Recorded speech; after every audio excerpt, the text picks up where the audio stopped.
Hi, I'm Karen Romano Young, back with another chapter of A Girl, a Raccoon, and the Midnight Moon, with pictures by Jessica Bagley, published by Chronicle Kids this year, 2020. Chapter 16, Because of Francine. Still September 23rd. Francine's granny's studio was a high-ceilinged, odd-smelling room with heaps of what some might call art materials and some might call dumpster debris. One corner held a stove and a sink. The collapsible card table had one chair and one stool, and there was a hot glue gun on it. Francine tapped across, and immediately there was a thumping sound from below. "Is that Gully?" Pearl asked. Francine nodded. "See why I have to go outside to practice?" She led Pearl through the kitchen to a tiny room that might have been a pantry once. Lit by a small bathroom-sized window was a table covered in newspaper printed in what Pearl figured was Portuguese. Francine had hung clear plastic shoe bags from Gully's on the two walls. The shoe compartments were full of craft stuff: beads, glue, feathers, pipe cleaners, sequins, glue sticks, scissors, popsicle sticks, gimp string, hemp string, pom-poms, googly eyes, and fluorescent day-glow fabric paint. It was a place for making things, not just living. "Cool," said Pearl. "Where'd you get all this stuff?" "My mother when she left for Brazil," said Francine. "Why didn't you go?" "It's better for me here."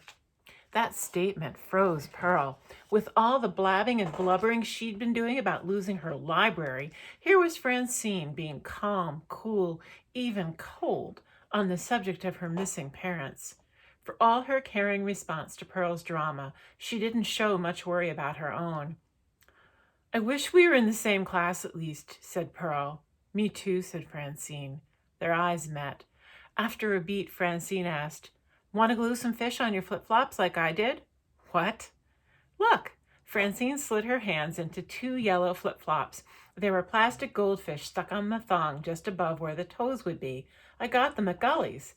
She reached into one of the shoe bag pockets and pulled out a handful of plastic animals. "Pick something." "Really? Cool." Pearl sifted through the pile and selected two blue-gray dolphins. She looked up to check again with Francine and said, "Thanks." "So, you're the big expert on this neighborhood, right?" Francine asked. Pearl shrugged. Was she about to get made fun of for knowing something? "So, tell me about it," Francine said. "Well," said Pearl, relieved, "since you ask, I've got a theory about Gully." And she told Francine her suspicion of Gully's garden invasion in the dark of night. But Francine's face fell empty of excitement about the mystery. "He better not want Granny and me to move," she said. "I just got here." Pearl got mad at herself. Why hadn't she given a second's consideration to how Francine might feel about that idea? She said, "Well, we're not going to let that happen, are we?" "How are we going to stop it?" Francine was at the window, staring down into the street, motionless for once. "We'll think of something." Pearl walked over and found herself staring right into the second floor of the Lancaster Avenue Branch Library. "Oh, wow, weird," she said. It was like opening the newspaper and seeing a photograph of someone you knew. "There's Simon." He was neatening shelves. Francine went back to her little craft spot and said, "Okay, give me your shoes." Pearl kicked off her flip-flops and set them on Francine's tiny table.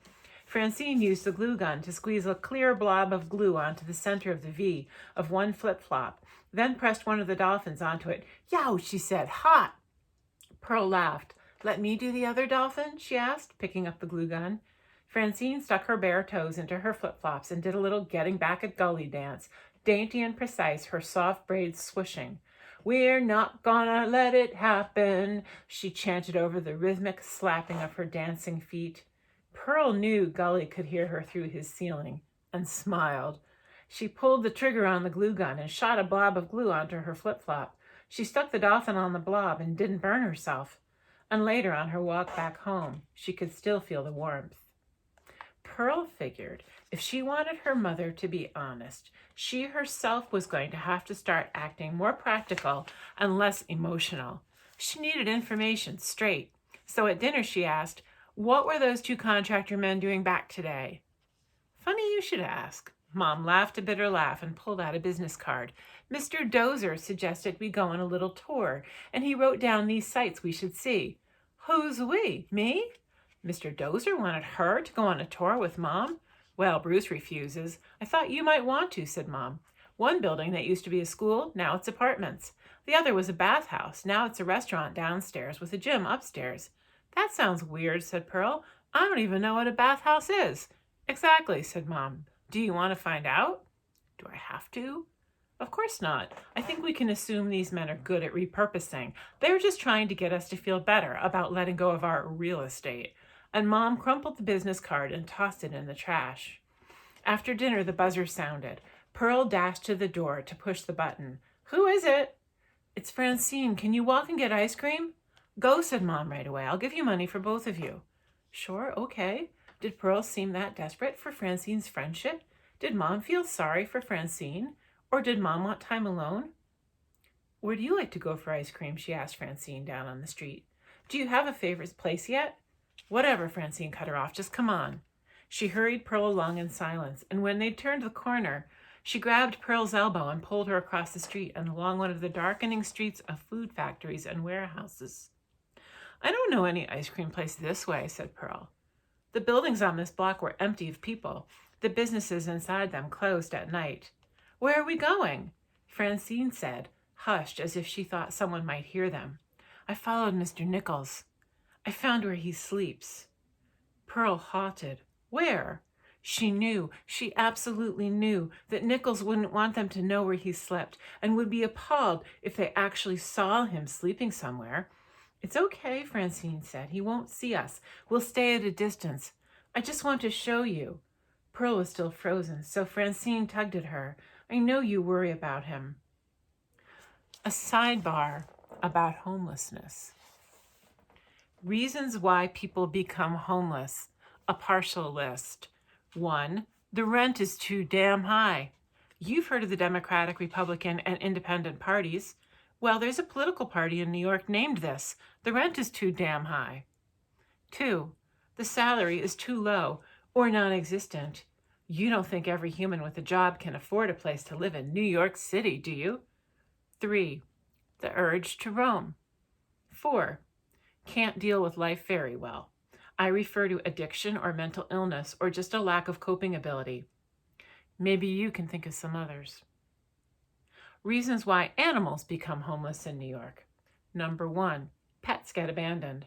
This is why not everybody thinks dependence on humans is a good idea for animals. That's it. Only pets become homeless. Wild animals, on the other hand, can always make a home. They know where to look and they know how to cope.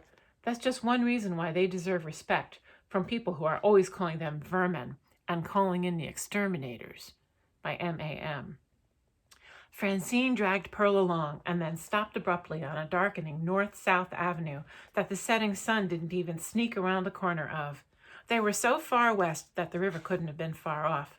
All right, just spy around the corner, said Francine. You'll see a loading dock.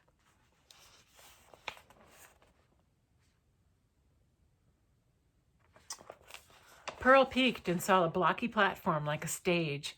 On it, all she could see were lumpy forms. This was a place where homeless people slept, shielding themselves from the eyes of passers-by with cardboard or shopping carts, or, rarely, a tent. There was even someone lying down behind a big black umbrella that was tilted on its side like a wheel. He's the one with the umbrella, said Francine. How do you know? With a sinking feeling, Pearl recognized the umbrella as Alice's. I told you I followed him by going ahead of him.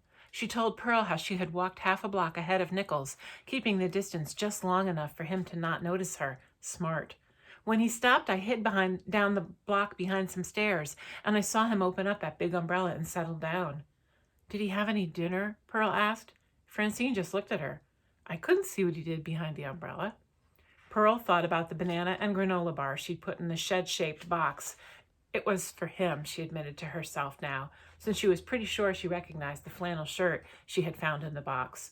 But what could a banana or a granola bar do, really? She felt helpless, useless. She didn't know what to say. But neither girl knew what to do for Nichols. Pearl didn't want to look at his sleeping place anymore. They leaned on the wall of a corner building in silence. Finally, Francine said, "They have the best pistachio at BGI on 6th.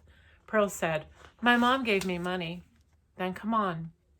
"Oh," Pearl stopped, "but we could give the ice cream money to Mr. Nichols." Francine said, "But then he'd know we know where he is." Oh.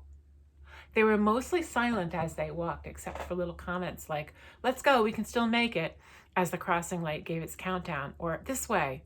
Francine got strawberry cookie dough with rainbow sprinkles and a cake cone, and Pearl got pistachio and a sugar cone with crushed peanuts. And when they were finished, the last best triangle bites of cone consumed. "I'll walk you back," said Pearl. "You already came and got me." "Okay," Francine said, "thanks." Then, seeming nervous for the first time Pearl had ever seen, she asked, "Are you glad or mad I showed you Mr. Nichols?" "Glad," said Pearl. "I guess we might as well know." See you tomorrow.